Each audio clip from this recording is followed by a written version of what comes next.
कैसे हैं दोस्तों? आप सभी को मेरा प्यार भरा नमस्कार। आज मैं degree second year third same का जीवन का अधिकार पाठ समझाऊंगी। कुछ लोग संदर्भ सहित व्याख्या के बारे में पूछ रहे हैं, इसलिए मैं जीवन का अधिकार पाठ में संदर्भ सहित व्याख्या किस तरह प्रेजेंट करना है एग्ज़ाम में, मैं आपको ये बताऊंगी। और उससे पहले एक बार मॉडल पेपर भी एक्सप्लेन कर दूंगी। आपको क्वेश्चन पेपर 80 मार्क्स के लिए है। तो आपको फर्स्ट खंड खा में आपको 8 प्रश्न दिए जाएंगे। 8 में से आपको 4 लिखना है, जो अच्छे से जो आते हैं आपको वो 4 लिखिए। तो यहाँ पर एक एक आंसर के लिए आपको 5 मार्क्स दिए जाएंगे। 4 5 ज़ा 20। तो इसके उदाहरण के लिए मैं 2-3 प्रश्न बताऊंगी। कबीर ने मनुष्य जन्म को दुर्लभ क्यों कहा है? बालक के औद्योति के बारे में, जैसे कि सिंहनी क्यों गरजने लगी? तो यहाँ पर तुलसीदास ने राजा और सूर्य को एक समान क्यों माना? राम भक्ति शाखा की विशेषताएं बताइए। आधुनिक काल में आधुनिक शिक्षा में नारी का स्थान बताइए। तो इस तरह आपको 8 प्रश्न दिए जाएंगे। 8 में से आपको 4 लिखना है। तो उसके बाद आता है खंड खा। खा में आपको संदर्भ सहित व्याख्या दिए जाएंगे। तो यहाँ पर आपको 4 दिए जाएंगे, 4 संदर्भ सहित व्याख्या दिए जाएंगे, उसमें से आपको 2 लिखना है। देखिए यहाँ पर संदर्भ सहित व्याख्या किस तरह लिखना है मैं आपको आगे बताऊंगी। जीवन का अधिकार में आपको एक कविता देकर उसके बाद मैं एक्सप्लेन करते जाऊंगी। हाँ, गुरु कुम्हार शिष्य कुम्भ है, गड़ी गड़ी खाड़े खोट, इस तरह दोहे। एक भरोसो एक बल एक आस विश्वास, मेह उन पर है बरसता एक सा एक सी उन पर हवाएं बही। इस तरह आपको 4 2 आपको कविताएं दिए जाएंगे, 2 दोहे दिए जाएंगे। तो इस तरह आपको 4 दिए जाएंगे, 4 में से आपको 2 को लिखना है। फिर उसके बाद देखिए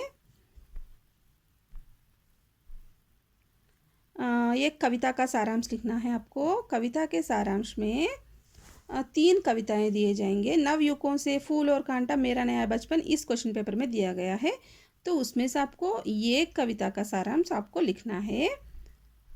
नेक्स्ट उसके बाद आपको एक हिंदी साहित्य के इतिहास से आपको ये क्वेश्चन अटेंड करना है। 2 दिए जाएंगे, 2 में से आपको 1 लिखना है। यहाँ पर आपको आदिकाल की प्रवृत्तियों पर प्रकाश डालिए। फिर यहाँ पर भक्तिकाल की विविध शाखाओं का वर्णन कीजिए। इस तरह आपको प्रश्न दिया गया है, उसमें से आपको 1 लिखना है।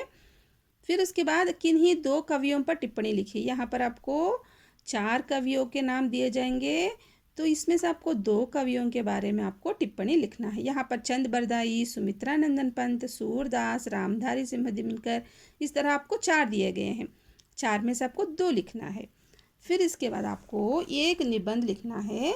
आपको 3 टॉपिक्स दिए जाएंगे। 3 टॉपिक्स में से एक को चुनना है, एक पर आपको निबंध लिखना है।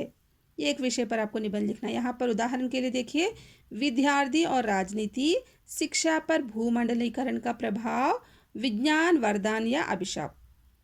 तो इस तरह आपको 3 विषय दिए गए हैं। इस पर आपको जो अच्छा आता है वो टॉपिक पर निबंध लिखना है। फिर उसके बाद देखिए हिंदी में अनुवाद कीजिए। यहाँ पर आपको 5 सेंटेंसेस दिए जाएंगे। आई एम स्टडिंग, నేను చదువుతున్నాను. ద ట్రైన్ వాజ్ లేట్, రైలు ఆలస్యమైంది. Rohan lives in the village, Ananya made a video, Hindi is my mother tongue. इस तरह आपको यहाँ पर 5 सेंटेंसेस दिए गए हैं। इसको आप हिंदी में अनुवाद करना है। तो यहाँ तक आपका क्वेश्चन पेपर है। आपको ग्रामर यहाँ पर नहीं है। थर्ड सेम में बहुत सारे लोगों को डाउट है कि ग्रामर रहेगा क्या। ग्रामर नहीं है, सिर्फ आपको निबंध, ट्रांसलेशन, ये अनुवाद और संदर्भ सहित व्याख्या, कविता, यही है आपको शॉर्ट आंसर्स है। इस तरह आपका एग्ज़ाम का मॉडल पेपर रहेगा। जीवन का अधिकार, जीवन का अधिकार संदर्भ सहित व्याख्या देखेंगे। आइए, तो इसमें पंक्तियाँ देखिए, कविता देखिए। जो है समर्थ तो शक्तिमान, जीवन का है अधिकार उसे, समझो लाठी का बैल विश्व, पूजता सभ्य संसार उसे। तो ये पंक्तियाँ हैं। आपको इस तरह पंक्तियाँ देकर संदर्भ सहित व्याख्या लिखने के लिए कहेंगे, तब आपको लिखना है। तो फर्स्ट स्टेप होता है प्रसंग। प्रसंग साइड हेडिंग डालना है। उसमें आपको ये पंक्तियाँ किस पाठ से लिए गए हैं और इसके कवि कौन है ये पंक्तियों के द्वारा कवि क्या कहना चाह रहे हैं, समाज को क्या बताना चाह रहे हैं, ये आपको प्रसंग में बताना है। फिर भावार्थ साइड हेडिंग डालना है। भावार्थ में आपको ये जो लाइंस है, ये पंक्तियां हैं, इसका अर्थ आपको भावार्थ में बताना है। फिर नीचे थर्ड साइड हेडिंग में विशेषण, मतलब इसमें आपको कवि ने कवि किस तरह की भाषा का प्रयोग किया और कवि को क्या क्या पुरस्कार मिले, कवि के बारे में आप थोड़ा बहुत इनके विशेषताएं लिख सकते हैं। तो इस तरह आपको संदर्भ सहित व्याख्या लिखना है। तो आइए चलते हैं, मैं आपको इसको समझाती हूँ, फिर आपको दूसरे भी सेम इसी तरह आपको लिखना है। तो इसके प्रसंग में आपको जो है समर्थ तो शक्तिमान, जीवन का है अधिकार उसे, समझो लाठी का बैल विश्व पूजता सभ्य संसार उसे। इसके प्रसंग में लिखना है, प्रस्तुत पंक्तियां पाठ्य पुस्तक काव्य निधि से ली गई हैं। यह पंक्तियां प्रसिद्ध कवि सुमित्रानंदन पंत द्वारा लिखित है। तो इसमें कवि के अनुसार आजकल संसार में शक्तिशाली लोगों को ही बात चलती है, मतलब वो जो कहते हैं वही चलता है। शक्तिशाली लोग अपने बल पर दूसरों को अपने अधीन रखने का प्रयत्न करते रहते हैं। तो ये आपको ये लाइन्स या प्रसंग में लिखना है, क्योंकि कवि ये पंक्तियों के माध्यम से ये बताना चाह रहे हैं। तभी भावार्थ देखिए, भावार्थ साइड हेडिंग डालना है। तो इसमें हमें क्या कहना है, देखिए। तो कवि कहते हैं कि इस संसार में शक्तिशाली और बलशाली मनुष्य का बोलबाला है, यानी कि उनका ही राज्य चल रहा है।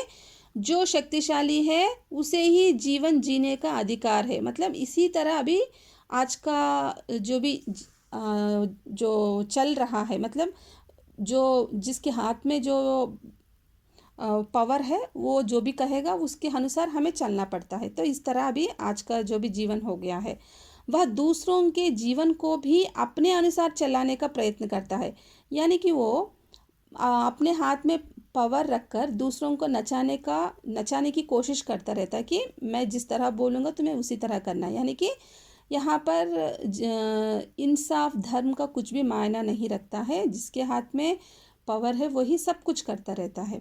यह संसार भी बैल का जैसा है, जब तक लाठी पड़े तब तक चलता रहता है। यह सभ्य संसार भी शक्तिशाली लोगों की पूजा करता है, अर्थात मनुष्य भी अब स्वार्थी हो गया है, केवल उन लोगों की तरफ ही देखता है जो शक्तिशाली है या जिनसे उसे कुछ प्राप्त हो सकता है। यानी कि कवि इस तरह सभी को इस तरह एक तरह से हमें डांट रहे हैं और एक तरह से हमें बता रहे हैं, वो भी बता भी रहे हैं और एक तरह से डांट रहे हैं कि हम लोग ऐसे हो गए हैं कि मतलब हम लोग इतना नीचे, हमारी जो भी जीवन का जो भी क्वालिटी है, लाइफ का जो भी क्वालिटी है, वो इतना गिर गया है कि हम जिसके पास पावर है उसी का बात सुनते हैं। यानी कि जिसके हाथ में लाठी है बैल उसी की, यानी कि जिसके हाथ में पावर है हम उसी की बात सुनते हैं और वो जिस तरह कहेगा वैसे ही सोचते हैं। लेकिन हम उसी तरह करते हैं। हम सिर्फ अपने खुद से क्या गलत है क्या सही है ये नहीं सोचते, क्योंकि हम डर रहे हैं एक तरह से, और हम एक तरह से लालच भी हो गए कि अगर चलो उसके पास पावर है तो हमें भी कुछ आएगा, मतलब उसके ज़रिए से हम भी कुछ प्राप्त करेंगे। इस तरह हम लालच भी हो गए हैं और एक तरह से लोगों में डर भी है कि चलो वो उसके हाथ में पावर है तो हम कुछ नहीं कर सकते, जो वो कहेगा हमें सुनना ही पड़ेगा। इस तरह हो गया है। तो आजकल के जो जीवन में हम लोगों का जो भी लाइफस्टाइल इतना नीचे गिर गया है, उसके बारे में कवि हमें बता रहे हैं और कवि बहुत इसके बारे में व्याकुल भी हो रहे हैं। इस तरह ये इस पंक्तियों के माध्यम से हमें बता रहे हैं। यह आपको भावार्थ में लिखना है। अभी विशेषण में क्या लिखना है, विशेषण में जैसे कि सुमित्रानंदन पंत जी को हिंदी साहित्य की सेवा के लिए पद्म भूषण और ज्ञानपीठ पुरस्कार मिले और उनको सोवियत लैंड नेहरू पुरस्कार भी मिला था। वे बचपन से ही चौथी कक्षा से ही उन्होंने कविता लिखना आरंभ कर दिया। उन्होंने हिंदी साहित्य की बहुत सेवा की। उनकी भाषा सरल और सुगम है, सभी को बहुत अच्छे से समझ में आता है। तो इस तरह आपको संदर्भ सहित व्याख्या लिखना है। अगले लाइन्स देखिए। दुर्बल का घातक दैव स्वयं, समझो बस भूखा भार उसे, जैसे को तैसा नियम यही होना ही है संहार उसे। तो इन पंक्तियों का अगर संदर्भ सहित व्याख्या लिखने के लिए कहें तो प्रसंग में आपको प्रस्तुत पंक्तियाँ पाठ्य पुस्तक काव्य निधि से ली गई है। काव्य निधि मतलब जो आपका जो टेक्स्ट बुक है उसके बारे में आपको लिखना है। यह पंक्तियाँ प्रसिद्ध कवि सुमित्रानंदन पंत द्वारा लिखित है। कवि का कहना है कि आजकल दुर्बल लोगों को धरती के ऊपर बोझ समझा जाता है, यानी कि उनका यहाँ पर कुछ भी स्थान नहीं है, इस तरह समझा जा रहा है। ये आपको कवि का कहना क्या है, ये आपको प्रसंग में लिखना है।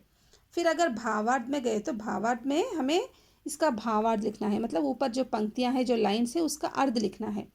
तो कवि कहते हैं कि आज संसार में परिस्थिति ऐसी आ गई है कि विधाता भी कमज़ोर मनुष्यों के लिए घातक यानी कि हानि पहुंचाने वाले सिद्ध हो रहे हैं, यानी कि उनकी मदद नहीं कर रहे हैं।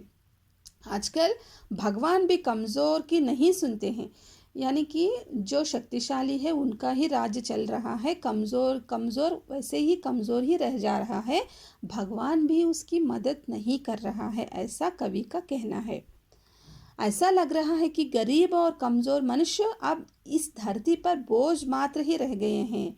कवि कहते हैं कि इस संसार में जो जैसा कर्म करता है उसे वैसा ही परिणाम मिलना चाहिए, मतलब ये नियम आना चाहिए कि जैसे को तैसा, यानी कि जो जैसा कर्म करता है वो उसको वैसे ही परिणाम मिलना चाहिए। इस नियम पर सभी पर लागू हो, यस यस यह नियम जैसे कि सभी पर लागू होना चाहिए। जैसा कि अगर कोई बुरा करता है तो उसको बुरा परिणाम मिलना चाहिए, अगर कोई अच्छाई करता है तो उसको अच्छा मिलना चाहिए।